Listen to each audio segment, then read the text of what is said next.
Welcome back to the 2 Point Show, where we give you the latest sports rundown. We are your hosts, Gideon and Joey, breaking down stories, giving hot takes, and interviewing athletes around the world.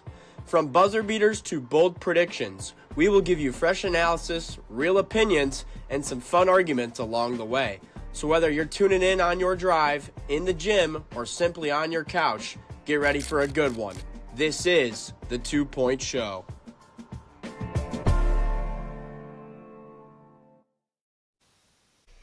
Hey everyone, we're back for another episode of the 2 Point Show, and today we have special guest, sports broadcaster and podcast producer, Nate Wangler. Nate, what's going on, my man? What's going on, boys? Appreciate you having me on. Got connected with you a little bit ago. I know we've been talking about doing this for a while, but appreciate actually getting the chance to come on and chat with you guys. You guys have been doing a lot of good interviews, and I've seen what you're doing over on social media, so keep up the good work, and looking forward to chatting. Hey, appreciate it, my man. But yeah, so everyone that doesn't know, Nate is a sports broadcaster and podcast producer. Like I said, he is the play-by-play announcer for the West Michigan Whitecaps. They are a high-A minor league baseball team in Grand Rapids. And lastly, he works for the National Soccer Network, and he helps produce podcasts and is an actual host of a podcast called Inside the Game. So Nate's all over the place, doing all different types of sports, and that's really awesome for him. And that's kind of the beauty of the business, too. That's kind of how it goes. You have to be willing to do multiple different things. And, I know I've had these conversations off-air and off-screen, with you guys. But, the ability to be adaptable, dexterity, kind of do all different things is all a part of the journey. And I always think it's funny when you go back and look at, some of the most notable names in the sports industry now, what they did coming up in their broadcasting career and all the little things that led up to where they are.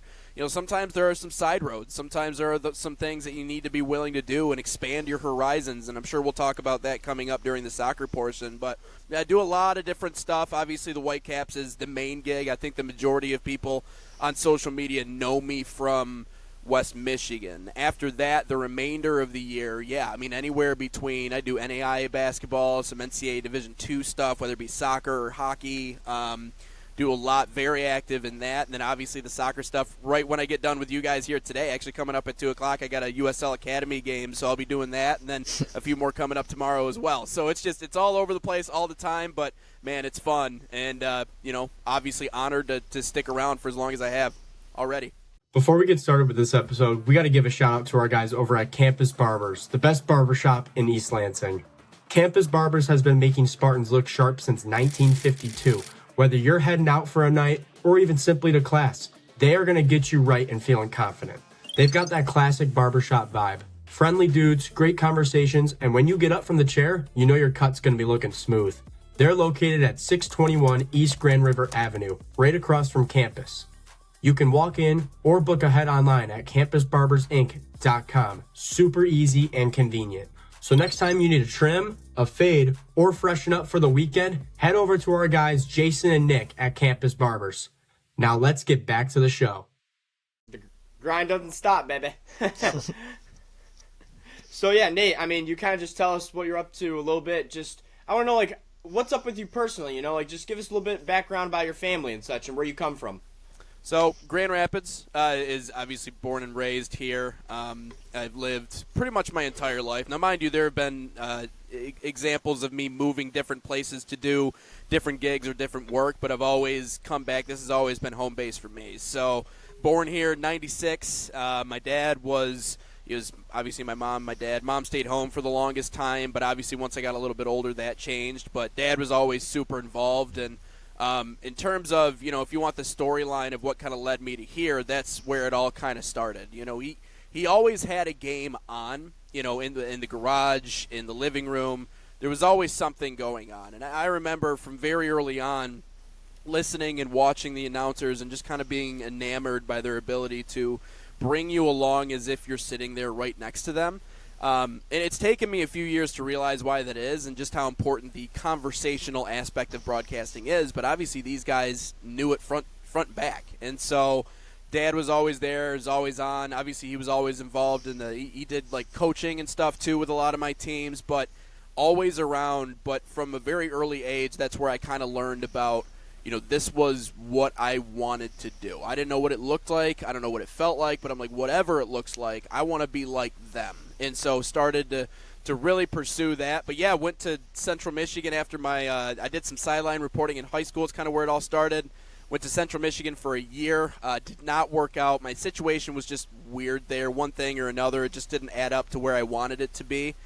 Transferred out, went to an NAIA program here in Grand Rapids and got an internship and just kind of took off from there and took my opportunities where they were. But yeah, got two younger sisters, Emma and Grace. My mom is amazing. She's an angel as well. But yeah, they still live here in Grand Rapids and still doing our thing. So everything that I am is kind of based around this area. Got family ties over at the University of Michigan, so it kind of runs deep. But, sorry. On your behalf, there, Joey.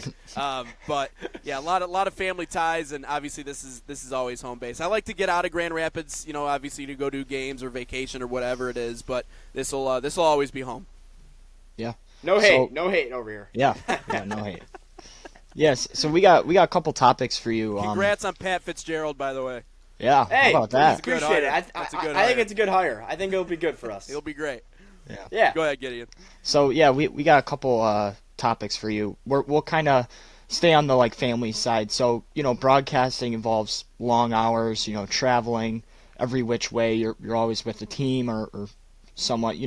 So how do you balance your time as a broadcaster with your family, friends, anything? It takes planning ahead, and it's interesting that you say that because that was it's a struggle early on. We always talk about the grind. Everybody wants to talk about the grind. Back on the grind. But what does the grind look like? The grind can mean different things to different people. There are 9-to-5 grinds. Monday through Friday, you know what time you're going to be at work. You know what time you're coming home. You know that you have a certain amount of PTO days. You have a certain amount of vacation. You probably got a 401k, good health insurance, all those things. A lot of those things are taken care for you in that. So that's a different grind. And maybe it is a grind. I'm sure those 9 to 5, the hours that you're there, you probably are grinding away. But a lot of that you can afford to just kind of leave there, and you have an understanding. You could build out your schedule. Something comes up this weekend. Oh, that's fine. I got PTO. I can take a few days. We're good. Well, in the sports world, completely and utterly different. Your schedule going into a month might look like this. And then 2 days later, it might look completely different. I mean, I've gotten phone calls from people who have been like, "Hey, I need you for this week," and it's like a week away. So that is the unpredictability and the unpredictable nature of what our career can be. Now, obviously, with baseball, that provides me a little more consistency because I'm just following one team the whole time. But for the people like you and me, Joey, Gideon, whoever it is that's trying to make their way up in this, a lot of times it's not like that. It's constantly changing. It's constantly evolving. So my girl Emily, I'll give her a shout out because when I met her, the way that she plans everything out, because she's very much type A, is she'll go months ahead of time. And she actually has a whiteboard and an app and everything like that. And so I started to really adopt that as well because I've always been good with planning out my daily to-dos, but months down the line, not really my mode of thinking. That kind of stresses me out a little bit. But it's something that's necessary. And so, thinking forward, making sure that you have plans there, bringing stuff up to people. I think the hardest thing, though, in my mind, I think because we're Americans, this is really hard. It's this mentality of just, you got to go, go, go, go, go, go, go. There's no such thing as stop, right? In the minute that you do stop, you feel guilty about it because you're like, why am I not going right now? I should be going, but I'm stopping. And so, culturally speaking, that's a really hard thing to get to. I think eventually we have to learn how to put the brakes on sometimes because I think that's a really hard thing to do. But being willing to say no in certain spots, I think is okay. To establish that, hey, this Saturday's been planned out for a while. If my boss comes along and he's like, hey, I got a high school football game, playoff game on Saturday, and I need you. Sorry, I already communicated with you. This is what it looks like. I already sent you my schedule, my things I'm going to miss, the days I'm not going to be available. So it's the confidence in being able to say no and establish those boundaries that are also really important. Because if you don't do that, then you're just going to have someone that drags you around the entire time, which you don't want that either. Trust me. Burnout sets in very quick, and you're in that situation. Yeah, kind of just like Gideon. I always say like random opportunities and expect the unexpected. Like everything just comes out. Like we'll be sometimes thinking like, man, like we need maybe another guest to come on the show, but it's just it comes out of the blue, and it's an absolute like awesome feeling. You know what I mean? Mm-hmm. So yeah, you came. You said your dad and your parents and stuff were like big sports fans, but were you the one to really bring in sports broadcasting into the house, the Wangler house? Like, were you the one to maybe introduce like sports broadcasting? Were you like the first broadcaster even in your house? Yeah, the first broadcaster for sure. I mean, my dad did public address announcing. He got a kick out of that when I was in high school, so he is a big fan. But he did my games for the most part. He would give people nicknames, so he really kind of leaned into that. And from what people have told me, I guess when he was my age, he did have, well, not my age, younger than my age. We'll talk about like high school, college area. He actually thought about going into sports journalism and sports media, but I don't believe that. I think he just ended up going a different route. Like I told you guys before, like he's kind of a hands-on, always works with his hands, so he went something more that direction. But bring it as in like do it as a job, yes, absolutely, because I think it is such a niche job field that you don't find. There's not a lot of sports broadcasters running around out there. You know, when I tell people what I do, they're like, oh okay, what does that mean? You know, so there's not a ton of people that actually do the job. However, there are people that obviously they have their favorite broadcaster, right? That's a funny thing. Everybody knows a broadcaster. They just don't quite know exactly what we do on a day-to-day basis, right? So, no, my dad had his favorites.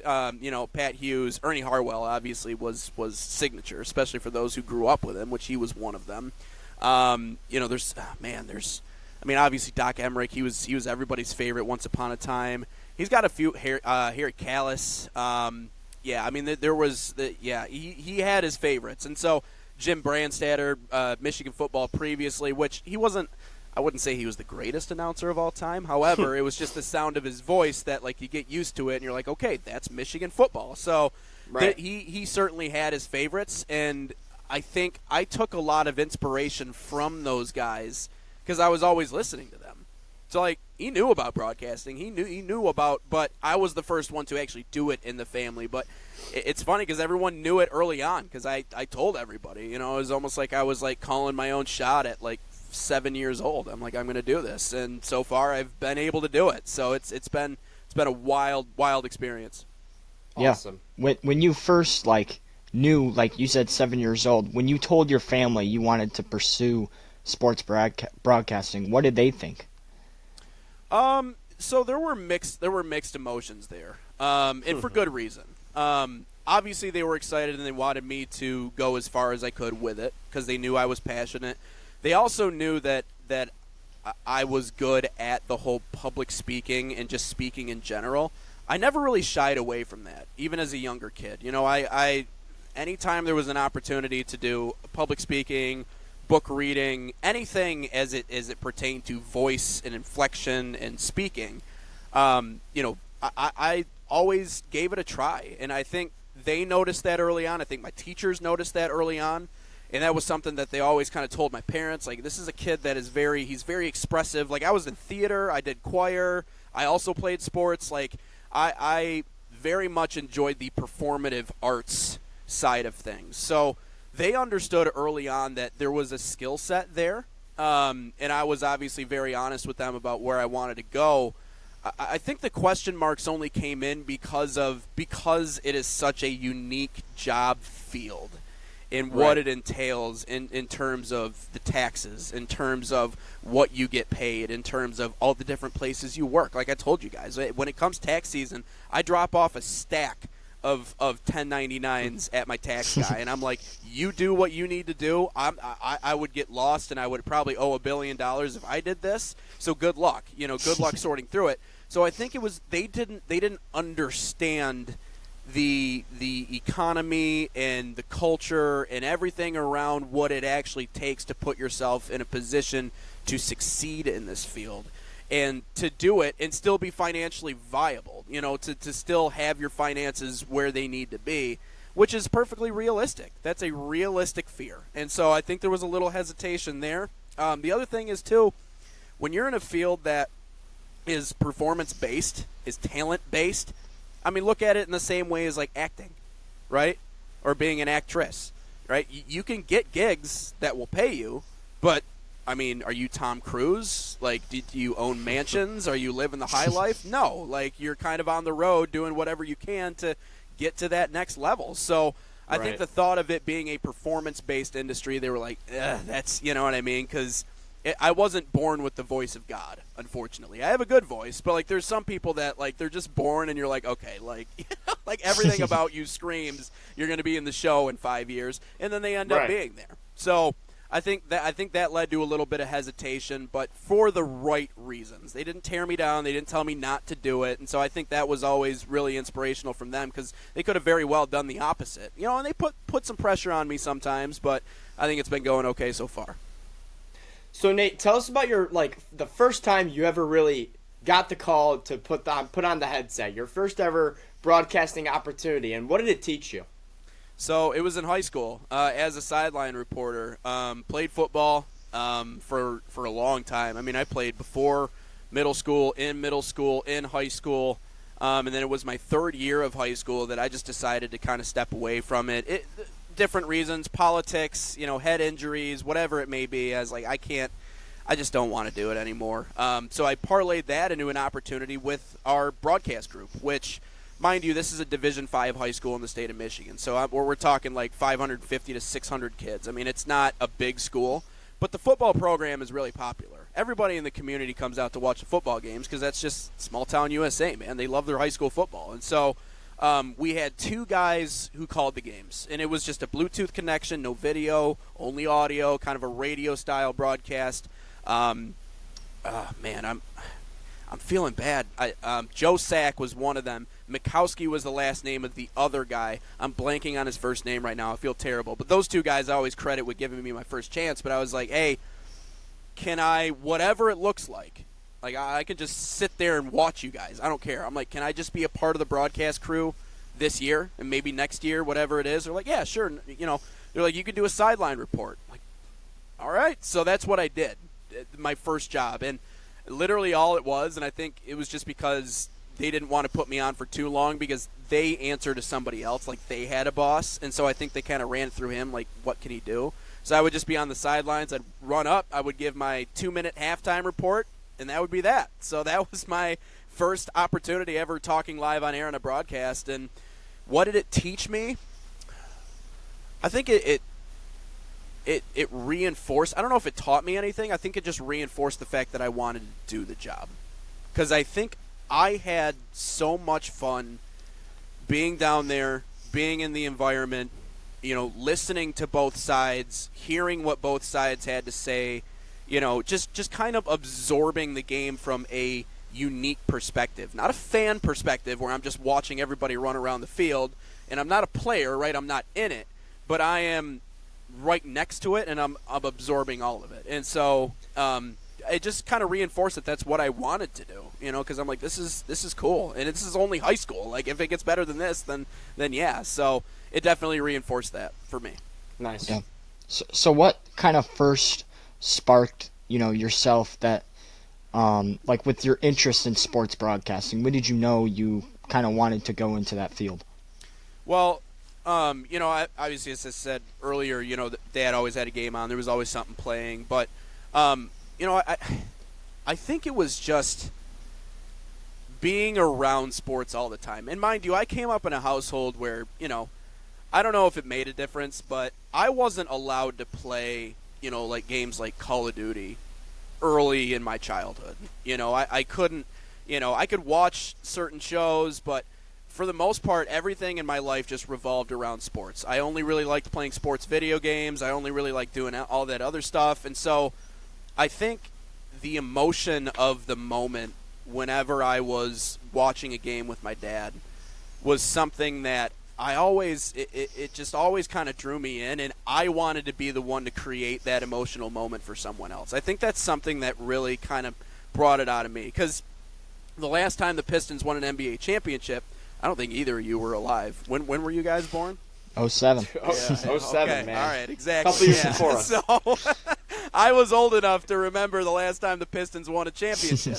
And my dad, I'll never forget, my we had this little TV. It was like little old big box TV, standard def, the whole thing, in the corner of the room, and he's watching the game as I'm just hanging out with him. He's getting me ready for bed, I think. I don't know where my mom is, probably out and about, who knows.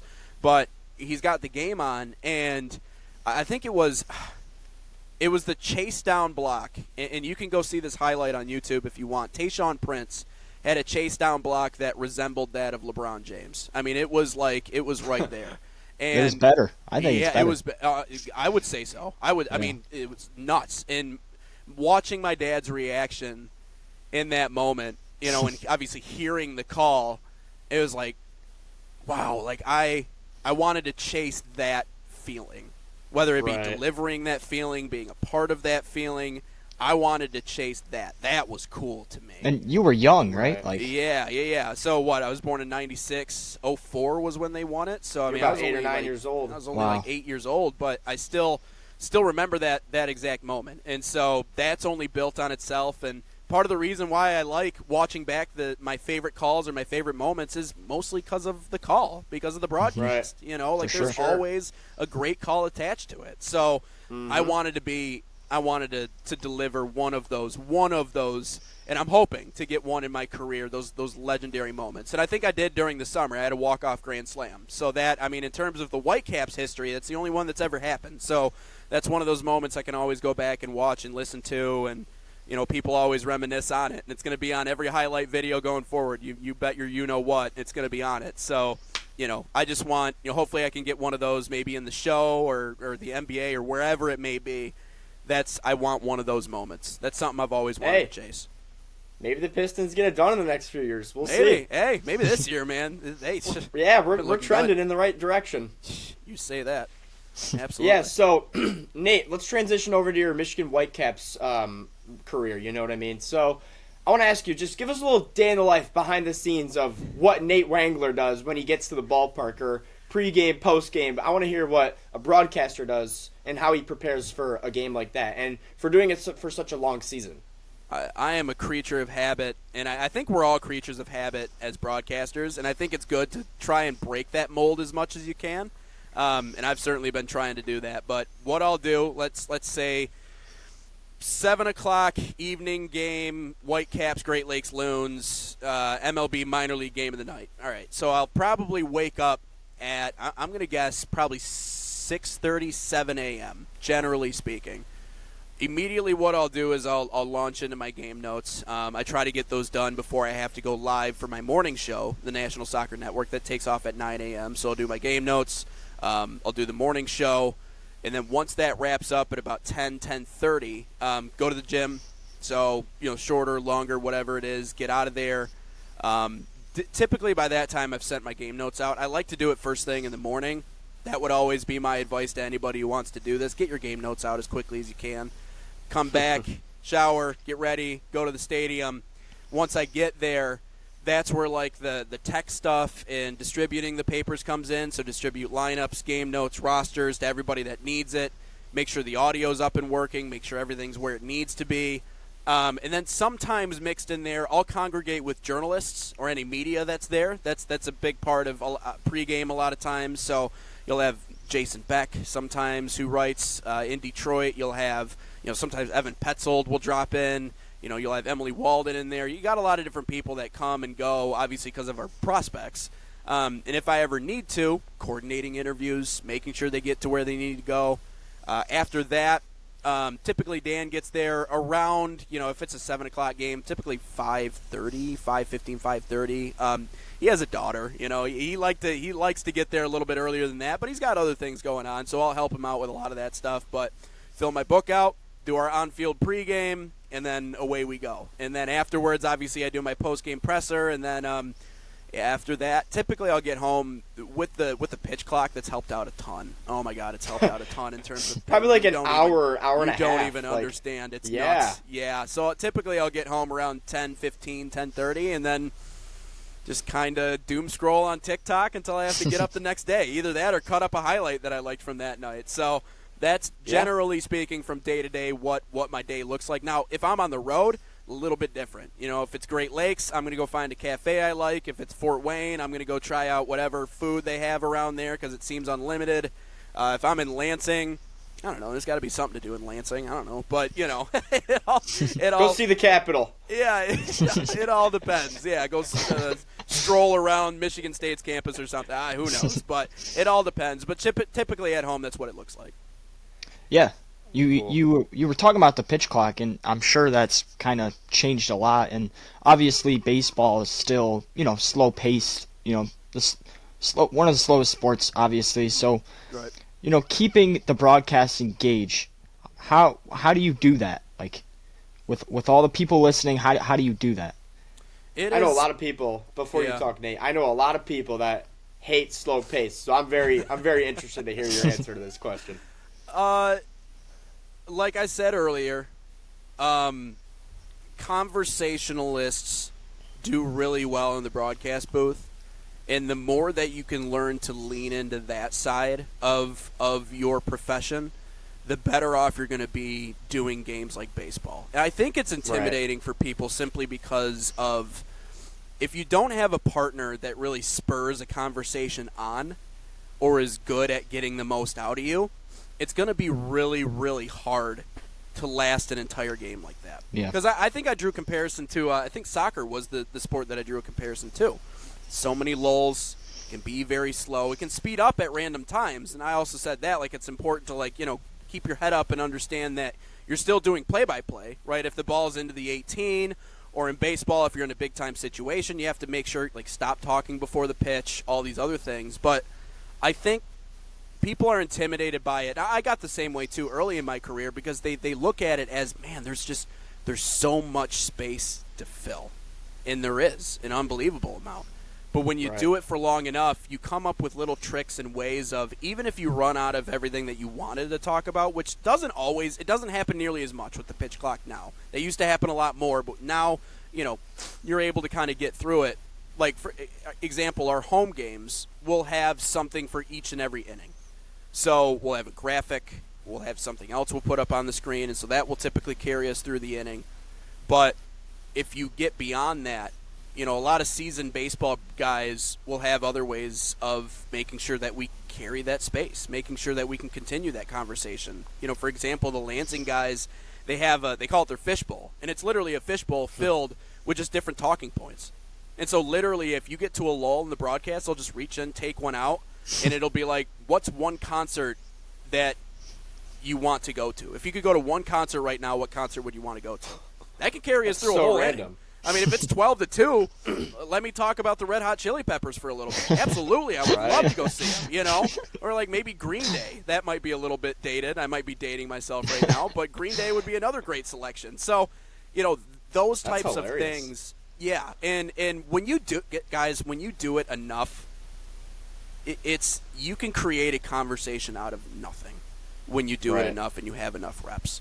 I mean, it truly is. And I don't say that to, puff my chest out, but, I was referencing, my girlfriend Emily a little bit earlier, but she even tells me, she's like, you can create a conversation out of nothing. You can walk in somewhere and just be able to, and I'm like, yeah, because in baseball specifically, you'll get to those points where you're just looking around like, what do I talk about? And then I just go through the Rolodex, look at the fans, look at the setting, what's the weather like?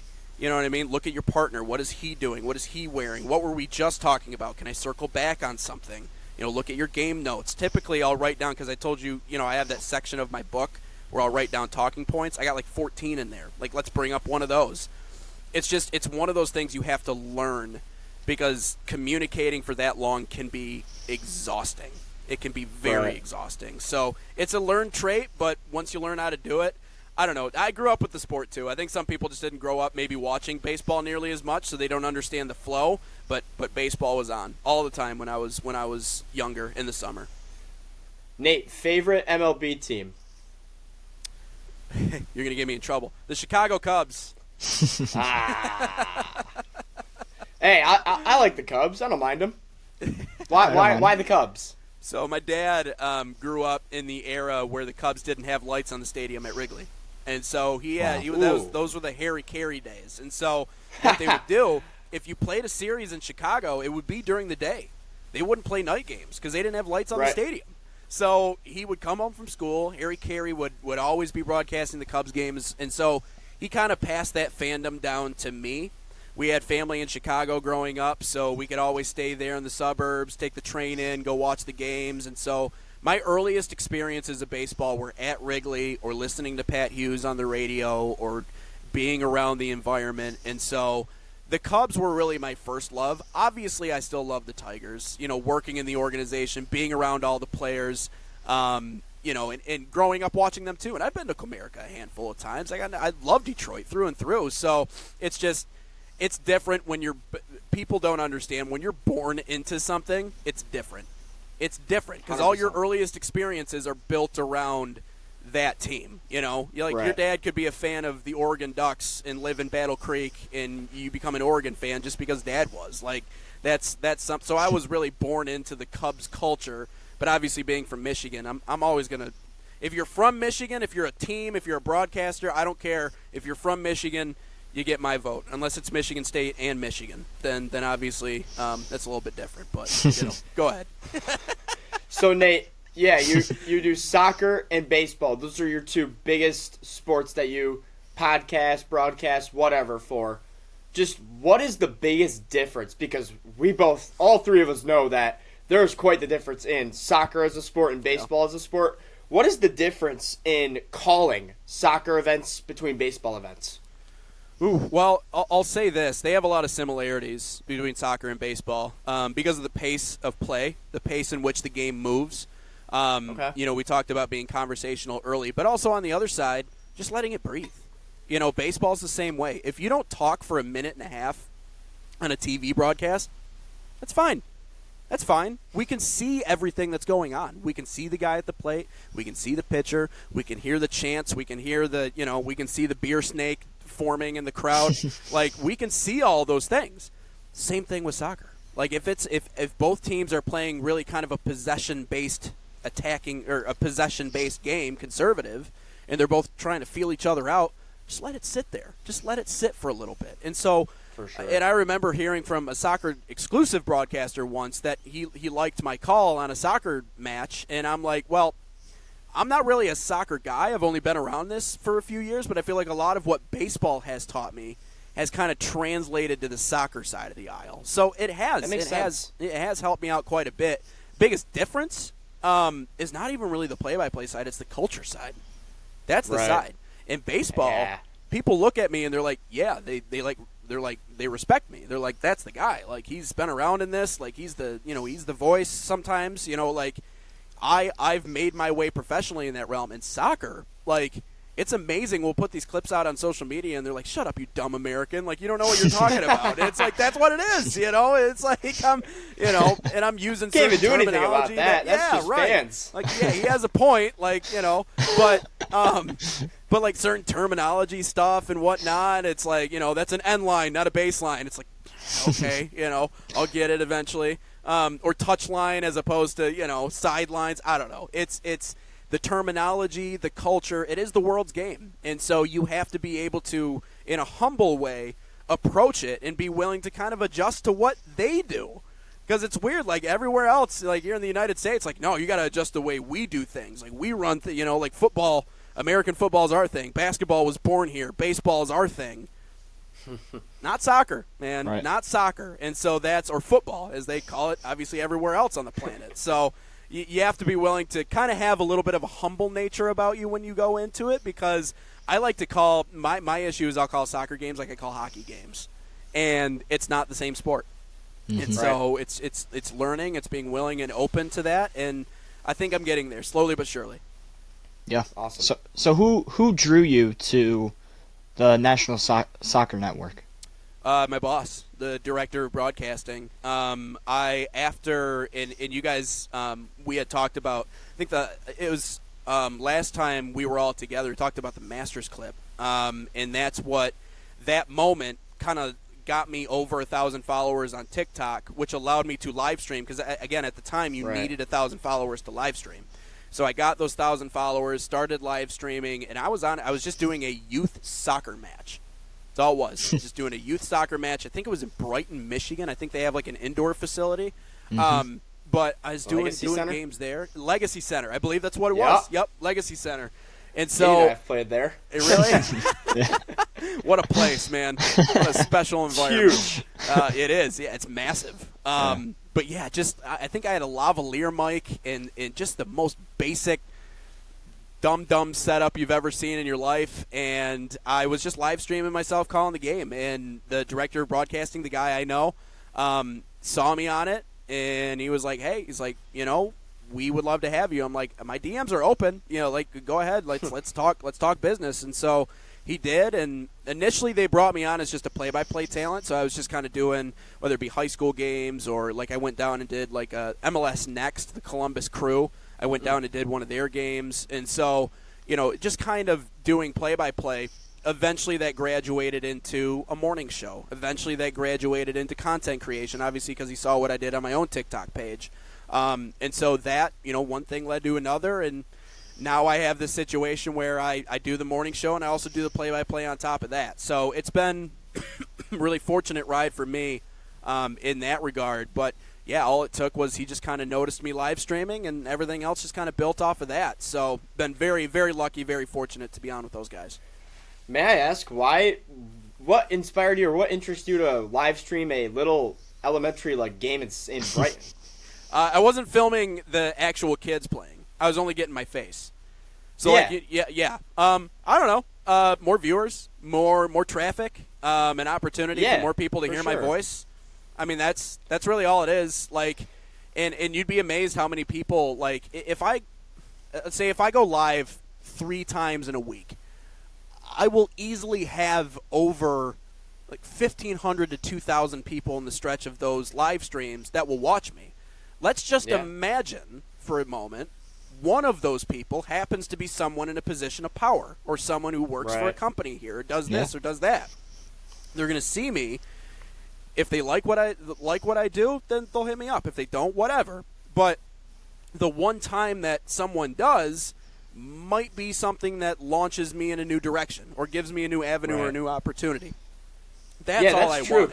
That's all I want. That's true, because on TikTok, randomly you can just be scrolling, and then all of a sudden a live will come up, and it could be you. Out of the blue. So, and then people will stick around and they'll just be listening to you. That's a good point. That's it. Yeah. I never I got a few people that follow me too that will always, anytime they see my live, they'll hit me up with a quick 500 likes, and then that just obviously that boosts me into a new level on the live streaming stuff.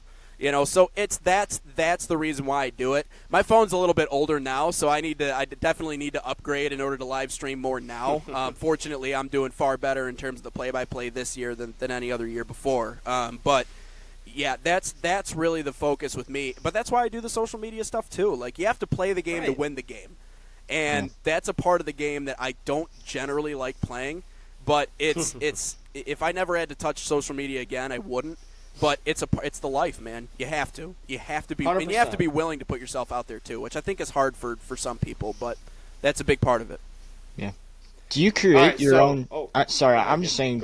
Do you create your own content? Do you during a game when you're calling a game? Do you write something down to remember?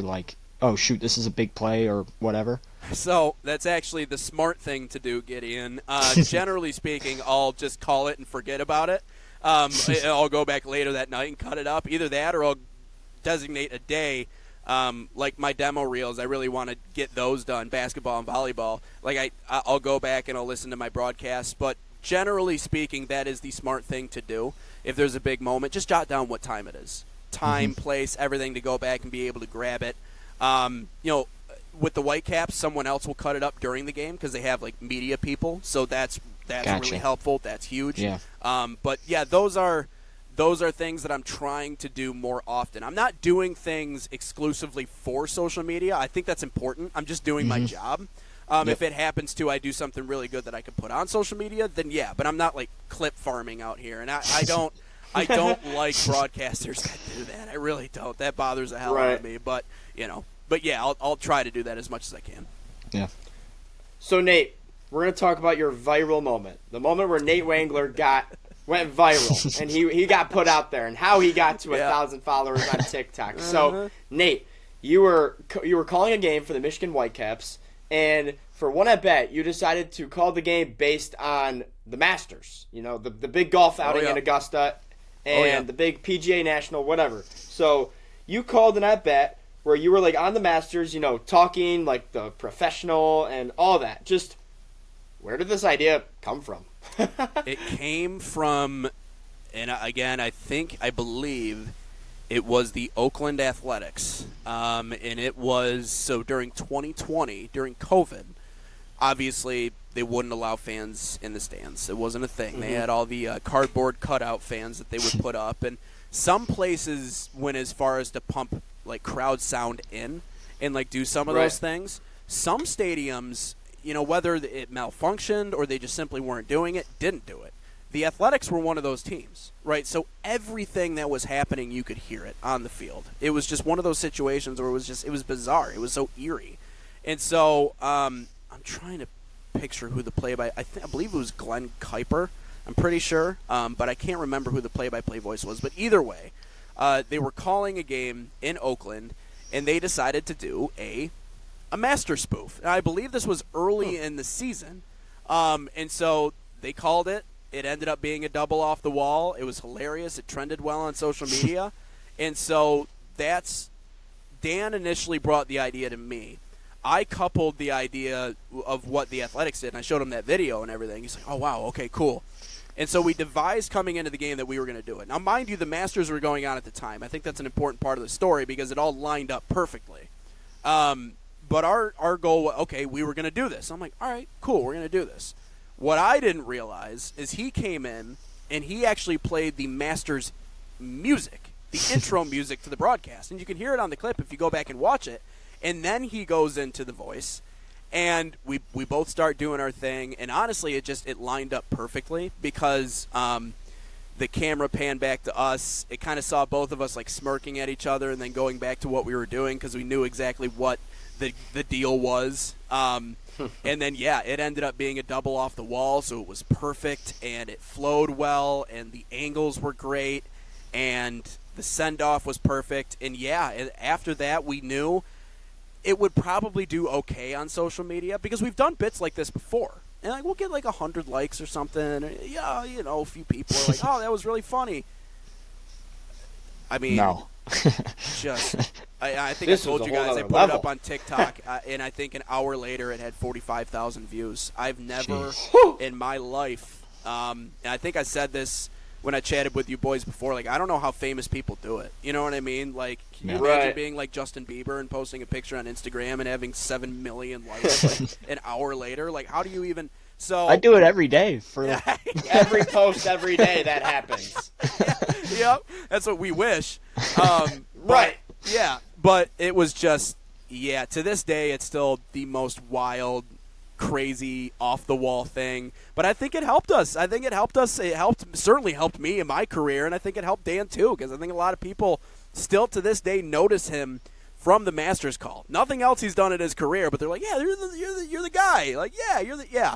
So it's fascinating, man. But yeah, I'll take that to my grave. I mean, they wrote about me in the Daily Mail in the UK. I think I told you guys that. It was Sports Illustrated's top moment in broadcasting for the year. Just one thing after another. You won the moment of the year. The moment of the year for sports broadcasting. Major League, Wangler's everything. Master call. Yeah, exactly. That is awesome. Absolutely that is such bonkers. a cool achievement. Yeah, take that, Matt Vasgersian. Yeah, exactly. Yeah, is that like your favorite achievement that you've gotten throughout? That probably has to take the cake. I mean, there's been other things that we've done, but I mean, it's weird to think, but that's the truth, man. You don't ever plan on going viral. I've learned that about social media. You never really plan on it. It just so happens to be that way, and that was one of those moments. Yeah. So with Nate, with your future, just media changing so fast, streaming, TikTok, podcasts, fan content creating, how do you see like yourself and the role of broadcasters evolving? I think it's just going to require being multifaceted. I think it's gonna require for broadcasters to know how to do multiple different things, to be well adapted to social media, to understand what content works and what people want to see. you have to have the multimedia availability to put yourself anywhere. Because I think there are many broadcasters out there who are far more talented than maybe some of the broadcasters who are at the higher levels. But for one reason or another, they are less willing to do those things, to learn how the social media works, to post consistently. I think that's going to be a huge change for broadcasters moving forward. I think the other thing is that, you know, the style of broadcasting now, not that it's changing. I do like doing certain things by the book, but individual expression has become something that has become more so in this generation than ever before. And I mean, you Right. even look at like a basketball team, like in their shoes, like they're all wearing different colored shoes. Some of them got 2 different colored shoes on, you know, like the outfits they're wearing into games in the NBA and the NFL. You know, individual expression is coming back. It's making a rebound, and I think we're seeing that as well. 1,000%. Yeah, I think we're seeing that as well in the broadcasting sphere. And so I think finding your style, finding your flow is another important thing for broadcasters. So multimedia availability, being able to do different things in terms of social media, and also finding what makes you unique. Because unfortunately, like, cookie cutter just doesn't cut it. You know, not Right. you know, no pun intended, but it just doesn't. Yeah. You need to have Gotta like be you. your little, you got to have your little spark, so you know Yeah. like you got to be different than everyone else in a little bit of a way. Exactly. Yeah. Exactly. When I think of people who have like are trying to be like themselves, just athletes, the first person I thought of was Justin Jefferson when he has about $2 million of bling sitting on his neck every Yep. single game. Yep. Yeah. Just Or I ridiculous. mean, even Max Clark, one of our top prospects, who played with us for a year and some change. I mean, what, he had like 50,000 around his neck. I mean, Yeah. like, you know, it's Yeah, is what it is. Yep. But I like it personally. I like it. Let the kids play. Right. for sure. So, what would you say your dream event or dream team that if you had an opportunity to call, who would it be? Dream team, one game. You know, I would probably go USA basketball. Nice. Oh, I yeah, love that. USA basketball, Good answer. probably in the Olympics. yeah. Whether it be France or Serbia or, you know, maybe Canada. I feel like Canada is going to get to that level eventually where they're competing for gold medals. You know, any one of those teams I think would be absolutely electric. And I just I love international sports in general. I think it's just different when you're cheering for your country versus just cheering for this team or that team. Like the fact that I got to experience Steph Curry being on my team for a summer Yeah. was Oh, it amazing. was awesome. You know, it's like we got a little taste of what everybody in California has been experiencing for the entirety of his career. So, Right. yeah, probably Team USA basketball would probably be number one for me. Outside of that, I thought you were gonna say. I thought you were gonna say the Cubs. Cubs at Wrigley would be awesome. Cubs at Wrigley would be Yeah. awesome. But if we're talking about like one, like the Yeah, that's- one that's matchup, a yeah, great USA answer. basketball or USA hockey, I think it'd be fun too. Yeah. Yeah. For sure. What about like a favorite venue, favorite place? Favorite venue? I've been so far, Wrigley. The Big House is a close second. Obviously, that one's up there. The one I want to go to the most, probably PNC Park in Pittsburgh. Oh yeah. Nice. Place is beautiful. Place. Yeah. I mean, I've been there once. Yellow It's Bridge. really Oh cool. my goodness. Yeah. So Have you ever been there? No. I mean, I've never been to Pittsburgh. I've been to Philly. Okay. That stadium was pretty cool, but no, Pittsburgh, Right. skyline, everything. Yeah, that's a place I would kill to go see. Outside of that, Petco would be really cool in San Diego. Unfortunately, I'm going at the wrong time of the year. There won't be any baseball being played, but Petco would be awesome. Obviously, Fenway. Yeah, there's a list there. There's a list there for sure. Really cool. So, go ahead. Go ahead. No, you got it, You Joe. got it. Nate, where do you see yourself in the next few years with broadcasting? You know, I'm not sure, but I'm okay with that. What I will say is I do have certain goals here. I would like to do some of the professional games for the new Grand Rapids MLS Next team. I would love to see if that is an opportunity that can be made available. And of course, you know, got to do a lot of investigating to figure out what exactly that looks like. I'd love the opportunity to do some Rise games, Major League Volleyball here in Grand Rapids. Obviously, we have the G League affiliate as well who plays here in GR. Would love to get more involved with them. And so that's kind of my current goal right now. Just continue to break more into the professional scene here in Grand Rapids, which I think is going to set me up well for everything else. So, I don't like to make any promises on where I think I'm going to be, because expectations are meant to be broken sometimes, especially in this field. So that's my goal right now: develop more professionally in this area, and then see where that takes me. Yeah, really cool. That's it, Jay. You got any more good? I got one more fun question. All right. three of us are going to answer this. Everyone's going to answer this here. Everyone, give your no explanations, just top 3 sports broadcasters today. Today. Today. All right. Okay. Any sport, anything. Any sport just ever. All right. I'm going to go Kevin Harlan. Good So answer. we're going to start off with our top 3 with Kevin Harlan. I think Kevin Harlan's great. Doesn't have to be in order, by the way. Just give us a 3. Not in order. Okay. Yeah, I'll give the nod here to Kevin Harlan. The other on that list, I will say, because I love his fun, enthusiastic energy, whatever he's calling, I think he is warm and inviting. Eric Collins. I think he's the top 3. I'll go with Eric Collins, too. I think he does great. Even outside of the Hornets, I think he does great. So Kevin Harlan, I'll go with Eric Collins. Mike Tirico. Mike Tirico he's got to be a top 3. Yeah, and he's a Michigan guy too. But I think Mike Tirico, if there's ever a positive example of something you should do as a broadcaster, Mike Tirico through and through should be the one that you need to watch and listen to. So I'll go with Harlan, Tirico, and Eric Collins. Honorable mention Mike Breen. I think Mike Breen deserves a shout out there as well. But that's my top 3. Signature. Gabe, give us yours. I think for sure Kevin Harlan. I think I'm a big college basketball guy, so I gotta go Ian Eagle. He's good call. He's my guy. And then probably Joe Davis. I mean, I really have. Yeah, Joe Davis is very good. The World Series, like, he's awesome. Yeah, he's been really coming to life. Yeah, he's been really coming to life with the MLB, and he's been having some great calls. I love him. And Nathan Wangler, of course. My guy. All right, so my top 3, obviously Nathan Wangler. He's number 1. So my 3, you guys, it's Kevin Harlan. He's in there, no question. Nate, you stole mine with Mike Tirico. Mike Tirico's in my top 3 as well. Yeah. But then my last one, I've always just liked his style of play calling, and it's Brian Anderson. Oh, yeah. Yeah, nice. Very good. Yep. He does very well with basketball and the MLB. He actually used some of the information we had on our podcast for his playoff game once upon a time. So, that's Brian nice. Anderson's very good. Nice. Very good. All right, well, that's going to do it for this episode of the 2 Point Show. Nate, just huge thank you for coming on again. I mean, we had a little issue with the first time with some connectivity issues, but we did it. We ran it back, and this was awesome, man. Thank you so much. I appreciate you, boys. It happens. Always, it's technology's weird, man, but I love getting the chance to chat with you guys, and I'll make sure I'll put you guys out there. But, yeah, good. Best of luck. Stay in class. Keep grinding. Do your thing. Appreciate it, man. Yes, Thanks. sir.